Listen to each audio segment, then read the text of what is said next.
Hello everyone, કેમ છો મારા વહાલા વિદ્યાર્થી મિત્રો? કેમ છો? મજામાં ને? આઈ હોપ કે તમે બધા મસ્ત મજામાં હશો. આજના આ નાના અમથા વિડીયોમાં આપણે ધોરણ 10 માર્ચ 2025 બોર્ડની પરીક્ષાની જે બ્લુ પ્રિન્ટ છે એ બ્લુ પ્રિન્ટ હું તમને આજે એક્સપ્લેન કરવાની છું.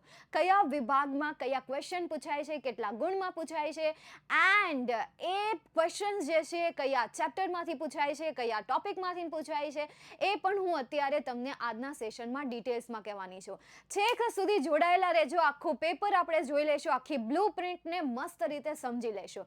તો ધ્યાન અહીંયા standard 10 blue print 2025. My dear student, paper લખવાની શરૂઆત હંમેશા વિભાગ એ થી જ કરવી. કેમ?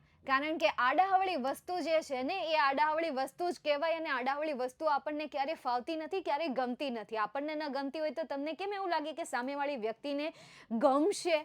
તમને એવું લાગે કે મને આ વિભાગ પહેલા આવડે છે તો હું એ વિભાગને પહેલા લખીશ તો મારી ઇમ્પ્રેશન બનશે. ઇમ્પ્રેશન જે છે એ તમારી રાઇટિંગથી, એ તમારી સ્કિલથી, એ તમારું જે હેન્ડ રાઇટિંગ લખવાની જે પેટર્ન છે એ પેટર્નથી પડતી હોય છે. એન્ડ હા, આ બધી નાની નાની વસ્તુ તમારે જોતી રહેવાની, શીખતી રહેવાની, સમજતી રહેવાની અને પ્રેક્ટિસ કરતી રહેવાની. ચલો શરૂઆત કરીએ વિભાગ એ થી. પરંતુ એ પહેલા જેવી રીતે આપણા પેપર સેટમાં, જેમણે પણ આપણો પેપર સેટ માર્ચ 2025નો યુથ સ્વયં પેપર સેટ પરચેસ કર્યો હશે, એમાં પહેલાં જ આપણે અહીંયા ડિટેલ્સ આપી દીધેલી છે કે ભાઈ હેતુલક્ષી પ્રશ્નની બધું તમને ડિટેલ્સમાં એમણે કહેલું છે કે આટલા હેતુલક્ષી સવાલ હશે, આટલા ફલાણા હેતુલક્ષી સવાલ હશે. આવું બધું તમને ડિટેલ્સમાં કહેવામાં આવ્યું છે, રાઈટ? તો હવે સમજો કે તમારે ઇંગ્લિશમાં ચેપ્ટર વાઇઝ નથી આવતું. તમારા વિજ્ઞાનના સબ્જેક્ટમાં, સમાજના સબ્જેક્ટમાં, મેથેમેટિક્સના સબ્જેક્ટમાં, એમાં તમને ચેપ્ટર વાઇઝ આવે છે કે આ ચેપ્ટરમાંથી આટલું પૂછાય, આ ચેપ્ટરમાંથી આટલું પૂછાય. આપણે એવું નથી હોતું. આપણે ટેક્સ્ટબુક બેઝ હોય, ગ્રામર બેઝ હોય, લેખન વિભાગ બેઝ હોય અને સપ્લિમેન્ટરી રીડર બેઝ હોય છે. ચાલો માળખાને સમજીએ. તો હું શરૂઆત કરીશ. હા, સૌથી પહેલાં 5 હું વિભાગ પાડી લઉં. એમાં એક આવે છે તમારી ટેક્સ્ટ બુક, મતલબ કે તમારી ચોપડી. ત્યારબાદ આવે છે ગ્રામર બુક, તમારું આખું વ્યાકરણ વિભાગ. અને ત્યાર પછી આવે છે સપ્લિમેન્ટરી રીડર, કે જેને 10મા ધોરણમાં બ્લેક બુક કહેવામાં આવે છે. એક સાઈડમાં બુક આવે, સ્ટોરી બુક આવે, કે જે સ્ટોરી બુકમાં તમને આઈ થિંક 22 ઓર 23 જેટલા રીડ આપેલા છે, સ્ટોરી આપેલી છે. તો એ સ્ટોરી આવે છે. નેક્સ્ટ એના પછી 4th નંબર ઉપર અનસીન ડેટા. કેવો ડેટા? Unseen data. એન્ડ લાસ્ટમાં આવે છે રાઇટિંગ સેક્શન, એટલે કે લેખન વિભાગ. આવી રીતે 5 વિભાગ આવે છે.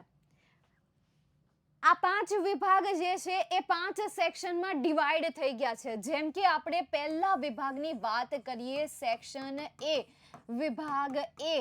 એ વિભાગ એમાં પહેલો ક્વેશ્ચન આવે છે પેરેગ્રાફ બેઝ ક્વેશ્ચન આન્સર. આ પેરેગ્રાફ બેઝ ક્વેશ્ચન આન્સર જે હોય છે એ એક્ઝામમાં તમને 10 માર્ક્સમાં પૂછાય છે. એના પછીનો જે ક્વેશ્ચન હોય છે એ શોર્ટ નોટ તમને આપેલી હોય છે. એ ક્વેશ્ચન તમને 3 માર્ક્સમાં પૂછાય છે. એના પછી લાસ્ટ આ વિભાગનો ક્વેશ્ચન છે એ છે ટ્રુ ફોલ્સ. અને આ જે ક્વેશ્ચન છે એ ક્વેશ્ચન તમને એક્ઝામમાં 4 માર્ક્સમાં પૂછાય છે. તો ટોટલ તમારો વિભાગ એ જે છે એ અંદાજે 17 માર્ક્સ જેટલો બને છે. હા, આપણા પેપર્સમાં 17 માર્ક્સ જ આપેલા છે. તો કેટલા માર્ક્સમાં બને છે, તૈયાર થાય છે તમારો વિભાગ એ? 17 માર્ક્સમાં તૈયાર થાય છે. આ 3 ક્વેશ્ચન જે છે તમારી શેમાંથી પૂછાય છે? ટેક્સ્ટ બુકમાંથી પૂછાય છે.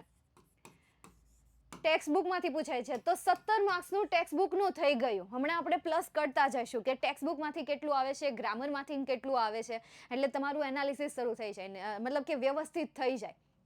હવે રહી વાત શોર્ટ નોટની, તો આઈએમપી શોર્ટ નોટ મેં ઓલરેડી તમને લાઈવ સેશનમાં આપી દીધેલી છે. 2 પાર્ટ પાડેલા છે, એટલે વ્યવસ્થિત રીતે, સરખી રીતે જોઈને સમજી લેજો, બરાબર? નહીં તો કોઈકને એમ થાય છે કે મેમ તમે થંબનેલમાં તો ટોપ 5 લખેલી છે. સો નીચે ખૂણામાં જોજો, પાર્ટ 1 એન્ડ પાર્ટ 2 લખેલું છે. ઇવન યાર ઘણા વિદ્યાર્થીઓ સ્લાઇડ લેન્ડ મોડમાં જોઈ લેતા. એટલે પાર્ટ 1 અને પાર્ટ 2 શોર્ટ નોટના 2 પાર્ટ છે, પાર્ટ 1 અને પાર્ટ 2, એટલે એ તમે જોઈ લેજો. 5 આઈએમપી શોર્ટ નોટ એક્સપ્લેનેશન સાથે સમજાવેલી છે. દેન આફ્ટર તમારો જે બીજો વિભાગ આવે છે સેક્શન બી. હવે આ સેક્શન બીમાં પહેલો ક્વેશ્ચન હોય છે પેરેગ્રાફ બેઝ નહીં, સ્ટાન્ઝા બેઝ ક્વેશ્ચન આન્સર. શેના based question answer? Stanza based question answer, અને એ ક્વેશ્ચન તમને 3 માર્ક્સમાં પૂછાય છે.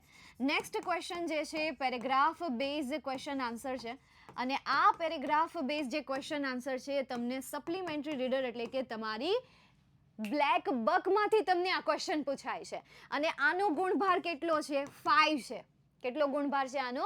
5 ગુણભાર છે. 5 માર્ક્સમાં તમને આ પૂછાશે. 22 ચેપ્ટરમાંથી કોઈ પણ એક પેરેગ્રાફ આવશે, અલગ અલગ પેરેગ્રાફ નહીં આવે, મિક્સ કરીને નહીં પૂછે. એક કોઈ પણ 5 ચેપ્ટર મતલબ કે 22 ચેપ્ટરમાંથી તમને એક પેરેગ્રાફ પૂછે, એ પણ 5 માર્ક્સમાં.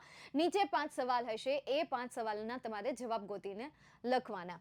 નેક્સ્ટ એના પછી આવે છે તમારે ડેટા બેઝડ ક્વેશ્ચન આન્સર, મતલબ કે અનસીન ડેટા. ને શું કહેવાશે? અનસીન ડેટા કહેવાશે. આ અનસીન ડેટા ટોટલ 5 માર્ક્સનો આવશે.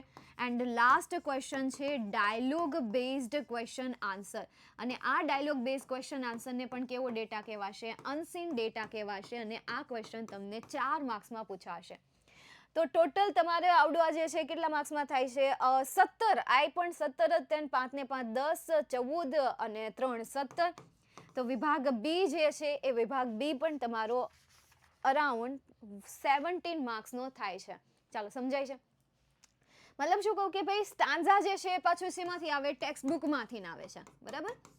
હવે સ્ટાન્ઝા બેઝ ક્વેશ્ચન આન્સર 3 માર્ક્સમાં આવી ગયા. આગળ 17 માર્ક્સનું ટેક્સ્ટ બુક હતું, તો એ 17 માર્ક્સમાં 3 માર્ક્સ તમે એડ કરો તો કેટલું થયું? 20 થયું. 20 થયું ને? 17, 18, 19, 20 માર્ક્સ. તો ટેક્સ્ટ બુકમાંથી તમને કેટલા માર્ક્સમાં પૂછાય? 20 માર્ક્સમાં. હજી એક ક્વેશ્ચન બાકી છે, ફિલ ઇન ધ બ્લેન્ક આવે. ચલો એ પણ હું એડ કરી દઉં. આપણે પ્લસ કરીએ 3, તો કેટલું? ટેક્સ્ટ બુકમાંથી તમને 23 માર્ક્સનું પૂછાય છે. ગ્રામરમાંથી 24 માર્ક્સનું પૂછાય છે. એ તો હું તમને એડવાન્સમાં કહી દઉં, નહીં તો પછી એના 2 માર્ક્સ ભેગા કરવા જઈશું ને તો તમને લોચો થઈ જશે. એટલા માટે ગ્રામરનું હું તમને એડવાન્સમાં કહી દઉં છું. ગ્રામરનો સૌથી વધારે પૂછાતો ટોપિક છે ગ્રામરનો ટોપિક. ત્યાર પછી ટેક્સ્ટ બુક આવે, ત્યાર પછી રાઇટિંગ આવે, ત્યાર પછી અનસીન ડેટા આવે, અને ત્યાર પછી સપ્લિમેન્ટરી રીડર આવે. જો ફરીથી આપણે ફર્સ્ટ સ્લાઇડમાં જઈએ. ટેક્સ્ટ બુક જે છે તમને 23 માર્ક્સમાં પૂછાય છે. ગ્રામર જે છે 24 માર્ક્સમાં આવે છે. સપ્લિમેન્ટરી 5 માર્ક્સનું પેરેગ્રાફ બેઝ ક્વેશ્ચન આન્સર 3 માર્ક્સના, ટ્રુ ફોલ્સ એટલે 7 માર્ક્સમાં. અનસીન ડેટા જે છે 9 માર્ક્સમાં, અને રાઇટિંગ સેક્શન જે છે એ 16 માર્ક્સમાં તમને પૂછાય છે. બરાબર? કેટલા માર્ક્સમાં? 16 માર્ક્સમાં. કઈ રીતે? હમણાં હું તમને લાસ્ટમાં કહીશ. આ બધા પ્લસ કરી દઉં એટલે 80 માર્ક્સ તમારા કમ્પ્લીટ. હવે બ્લુ પ્રિન્ટને સમજવાનો મેઇન પર્પઝ શું છે કે બ્લુ પ્રિન્ટ તમને ખબર હશે, પેપર પેટર્ન તમને ખબર હશે, તો તૈયારી કરવાની તમને એક વે મળશે. હવે તમને કોઈ એમ કહે છે કે તમારે એક મકાન બાંધવાનું છે. નાના હતા ત્યારે કદાચ તમે ટીચર રમતા હશો, અથવા તો ફ્રેન્ડમાં કંઈક ને કંઈક રમતા હશો. અમે નાના હતા ત્યારે હંતાકલો દાન, પકડદાન એવું વધારે રમતા હતા. હવે તમારી ગેમમાં ખબર નહીં બધી વસ્તુ રહી છે કે નહીં. હવેના બાળકોમાં એ બધી વસ્તુ રહી છે કે ખબર નહીં, કારણ કે હવેના બાળકોમાં મને એ જોવા મળે કે સાયકલ લઈને સોસાયટીમાં વયા જાય, સાયકલ લઈને ફ્લેટમાં જતા રહે, અને એમાં ઓલી ઢહડવાની સાયકલ આવી છે. હે ઢહડવાની શરૂઆત કેટલો દેકીરો કરે. ચલો કંઈ નહીં, એ જૂના સમયની વાત આપણે પછી કરીશું. પરંતુ મકાન તમને કોઈ બનાવવાનું કહે તો એની પહેલાં તમારે શું કરવું પડે? એક પેપર લેવું પડે, એમાં દોરવું પડે કે કઈ બાજુએ રસોડું રાખવું, કઈ બાજુએ હોલ રાખવો, કઈ બાજુએ પહેલી રૂમ, છેલ્લી રૂમ, સ્ટોર રૂમ, ચોકડી કઈ બાજુએ રાખવું. એ બધું ક્યારેક આપણે ધર્મને માનીએ છીએ, આપણો સંસ્કૃતિનો દેશ છે, એટલે એ બધી વસ્તુને ધ્યાનમાં રાખીને આપણે બધું શું કરવું પડે? પ્લાનિંગ કરવું પડે. ત્યાર પછી એક સ્ટ્રક્ચર બને, કાચો માલ સામાન આવે, પાયો નખાય, પાયો બંધાય, ત્યાર પછી મકાનને એક રૂપ આપવામાં આવે છે. સેમ એવી રીતે તમે પરીક્ષાની તૈયારી કરી રહ્યા છો, તો એ રીતે આ બ્લુ પ્રિન્ટ પણ કેવી છે? મહત્વની છે. સૌથી પહેલા તમારે બ્લુ પ્રિન્ટને તૈયાર કરવી પડે. ચાલો નેક્સ્ટ એના પછી આગળ જઈએ. હવે આપણે જઈએ વિભાગ સી તરફ, એટલે કે તમારો ગ્રામરનો વિભાગ. સેક્શન સી, વિભાગ સી, ગ્રામરનો વિભાગ, જેમાં પહેલો ટોપિક આવશે match the following. Match the following જે છે એ તમારું શેનું હશે? ફંક્શનનું હશે. You know function? Match the following જે છે શેનું હશે? ફંક્શનનું હશે. કેટલા માર્ક્સમાં પૂછાશે? 3 માર્ક્સમાં પૂછાશે. જોડકા છે. Then after second question છે respond the cue. અથવા રિસ્પોન્સ, એ પણ ફંક્શન બેઝ ક્વેશ્ચન હશે, એ પણ તમને 3 માર્ક્સમાં પૂછાશે. થર્ડ ક્વેશ્ચન જે હશે એ કમ્પ્લીટ ધ સેન્ટેન્સનું હશે, આ પણ તમને કેટલા માર્ક્સમાં પૂછાશે? 3 માર્ક્સમાં પૂછાશે. ત્યાર પછી તમારે નિયરેસ્ટ મિનિંગ આવે છે. નિયરેસ્ટ મિનિંગ એટલે કે સમાનાર્થી શબ્દો, અને એ પણ તમને 3 માર્ક્સમાં પૂછાય છે. અને એના પછીનો ક્વેશ્ચન છે ફિલ ઇન ધ બ્લેન્ક, ખાલી જગ્યા. ફિલ ઇન ધ બ્લેન્ક્સ, ખાલી જગ્યા, એ પણ તમને 3 માર્ક્સમાં પૂછાશે. તો આ જે ક્વેશ્ચન છે, આ જે વિભાગ છે તમારો 15 માર્ક્સમાં તૈયાર થાય છે. બધાના ગુણભાર 3 જ છે. હવે આમાં છે ને આ 3 જે છે ને એ ગ્રામરના છે, આ સપ્લિમેન્ટરી રીડરનો છે અને આ ટેક્સ્ટ બુકનો છે. ચલો એ પણ હું હાઇલાઇટ કરી દઉં એટલે તમને ખબર પડે, બરાબર? આ માળખું જુઓ એટલે તમને બધું સમજાઈ જાય. નિયરેસ્ટ મિનિંગ, તો નિયરેસ્ટ મિનિંગ જે છે શેમાંથી ના આવે? Supplementary reader. સપ્લિમેન્ટરી રીડર એટલે તમારી બ્લેક બક. અને આ ખાલી જગ્યા શેમાંથી આવે? ટેક્સ્ટ બુકમાંથી ના આવે. ટેક્સ્ટ બુક એટલે કે તમારી ચોપડી, અને એ ચોપડીમાં પણ શેમાંથી આવે? યુનિટમાંથી ના આવે, એટલે કે તમારા પાઠમાંથી ના આવે છે. શેમાંથી આવે છે? તમારા પાઠમાંથી ના તમને ખાલી જગ્યા પૂછાય છે. તો આગળના 20 માર્ક્સ અને પ્લસ 3 માર્ક્સ એટલે કેટલા માર્ક્સનું તમારી ટેક્સ્ટ બુક થઈ? 23 માર્ક્સની તમારી ટેક્સ્ટ બુક થઈ. ગ્રામરના અહીંયા 9 માર્ક્સ આવી ગયા, ફંક્શનના ગ્રામરના 9 માર્ક્સ આવી ગયા. હજી તમારે બાકીના એમાં એડ કરવાના છે. પછી અહીંયા 3 માર્ક્સ આવી ગયા. આગળ 5 માર્ક્સનો સપ્લિમેન્ટરી રીડરનો ક્વેશ્ચન હતો, અહીંયા 3 માર્ક્સનો આવી ગયો. તો કેટલા થઈ ગયા? સોરી, 7 થઈ ગયા. 8 નહીં, કેટલા થયા? 7 થઈ ગયા. 7 નહીં, 8. 7 કેમ? 8 થયા ને. 5, 6, 7 ને 8. હા, 8 માર્ક્સમાં. તો આગળ આપણે સુધારવું પડશે. અહીંયા જે આપણે કીધું કે બ્લેક બગ જે છે એ 7 માર્ક્સમાં, પણ નહીં, 8 માર્ક્સમાં અરાઉન્ડ 5. 3 માર્ક્સનું તમને નિયરેસ્ટ મિનિંગ પૂછાઈ જાય છે, એટલે 8 માર્ક્સ જેટલું. નેક્સ્ટ એના પછી આગળ જઈએ વિભાગ સી, પછી આપણે જોઈએ વિભાગ ડી, એટલે કે તમારો જે લાસ્ટ ટુ સેકન્ડ સેક્શન છે એ. હવે એમાં ફર્સ્ટ જે ક્વેશ્ચન છે એ ઇનડાયરેક્ટ નરેશન છે, કે જે હવે તમને ખાલી જગ્યા બેઝ પૂછાય છે. શેના બેઝ પૂછાય છે? ખાલી જગ્યા બેઝ. અને એના ગુણભારે ઘટી ગયા, 2 માર્ક્સ થઈ ગયા. પહેલા 3 હતા, હવે 2 થઈ ગયા. 1 માર્ક્સ જે એ ક્યાં કન્વર્ટ થઈ ગયો? તમારે જે database question answer unseen data પૂછાય ને એ 8 માર્ક્સમાં પૂછાતું, પણ જેવું અહીંયા 1 માર્ક્સ ઘટ્યો ને એટલે એ 1 માર્ક્સ જે છે ડેટાબેઝ ક્વેશ્ચન આન્સરમાં ટ્રાન્સફર થઈ ગયો. એટલા માટે હવે આ ક્વેશ્ચન તમને 2 માર્ક્સમાં પૂછાશે. દેન આફ્ટર આવે છે કન્જક્શન. બરાબર, શું આવે છે? કન્જક્શન. કન્જક્શન જ આવે છે ને, કન્ફર્મ કરી લઈએ. હા, કન્જક્શન. કન્જક્શન જે છે તમારે પૂછાશે 3 માર્ક્સમાં. ત્યાર પછી આવે છે એડિટિંગ. તો એડિટિંગ પણ તમને કેટલા માર્ક્સમાં પૂછાશે? 3 માર્ક્સમાં પૂછાશે. પણ હવે તમને શું આપેલી હશે? ખાલી જગ્યા આપેલી હશે. પહેલા ખાલી જગ્યા ન આપતા, હવે તમને ખાલી જગ્યા આપે છે, એટલે આ પણ તમને કેટલા માર્ક્સમાં પૂછાશે? 3 માર્ક્સમાં પૂછાશે. Then after do as directed, without option હશે. Do as directed. આ ડુ એઝ ડાયરેક્ટેડ જે છે તમને કેટલા માર્ક્સમાં પૂછાશે? 4 માર્ક્સમાં પૂછાશે. અને પછી છે WH ક્વેશ્ચન. તો આ WH ક્વેશ્ચન જે છે તમને 3 માર્ક્સમાં પૂછાશે. તો આવી રીતે તમારો વિભાગ ડી જે છે એ પણ કેટલા માર્ક્સનો તૈયાર થાય છે? 15 માર્ક્સનો તૈયાર થાય છે. હવે સમજો, તમને ગ્રામર કેટલા માર્ક્સમાં પૂછાય છે? 24 માર્ક્સમાં પૂછાય છે. ખાલી આખા ગ્રામરમાં ખાલી એક આ ટોપિક એવો છે કે જેમાં તમને ઓપ્શન નથી આપતા. બાકી આમાં ઓપ્શન હોય, આમાં પણ ઓપ્શન હોય, આમાં પણ તમને ઓપ્શન આપે છે, અને આમાં પણ તમને ઓપ્શન આપે છે. મતલબ કે હેતુલક્ષી ઓપ્શન આપે છે. 4 ઓપ્શન નહીં પણ 3 ઓપ્શન તો આપે જ છે, કે જે 3 ઓપ્શનમાંથી એક ઓપ્શન પસંદ કરીને તમારે ખાલી જગ્યાને ફિલ કરવાની હોય, કાં સેન્ટેન્સ પૂરું કરવાનું હોય, કાં પેરેગ્રાફ પૂરો કરવાનો હોય, પણ ઓપ્શન તો તમને આપે જ છે. ખાલી એક આ 4 માર્ક્સનો જે ક્વેશ્ચન છે એમાં તમને ઓપ્શન નથી આપતા.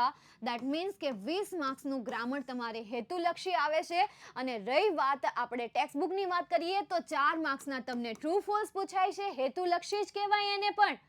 અને સપ્લિમેન્ટરી રીડરમાં 3 માર્ક્સમાં તમને નિયરેસ્ટ મિનિંગ પૂછાય છે. તો ઓવરઓલ આખું પેપર આપણે સમજીએ ને, ભલે આપણને આગળની બ્લુ પ્રિન્ટમાં એમ કહ્યું હોય કે 24 માર્ક્સનું હેતુલક્ષી આવશે, 24 માર્ક્સનું હેતુલક્ષી નથી આવતું, પરંતુ 20 + 4 + 3 તમે એડ કરો તો 27 માર્ક્સનું તમને હેતુલક્ષી ક્વેશ્ચન પૂછાય છે, including nearest meaning, including true false. Clear? Next, હજી તો મેં ખાલી 27 કીધા, બાકી આમ જોવા જાઉં તો 30 માર્ક્સનું તમને હેતુલક્ષી આપે જ છે. કેમ? કારણ કે ઘણી વખત સ્ટાન્ઝામાં તમને રાઇમિંગ વર્ડ પૂછી લે છે, નિયરેસ્ટ મિનિંગ પૂછી લે છે, ડેટાબેઝ ક્વેશ્ચન આન્સરમાં તમને ખાલી જગ્યા આપી દીધેલી હોય, 5 સવાલ પૂછે એમાં એક સવાલમાં ખાલી જગ્યા આપી દીધેલી હોય, પેરેગ્રાફ બેઝ ક્વેશ્ચન આન્સરમાં તમે કોઈ પણ પેપર ઉપાડી લો.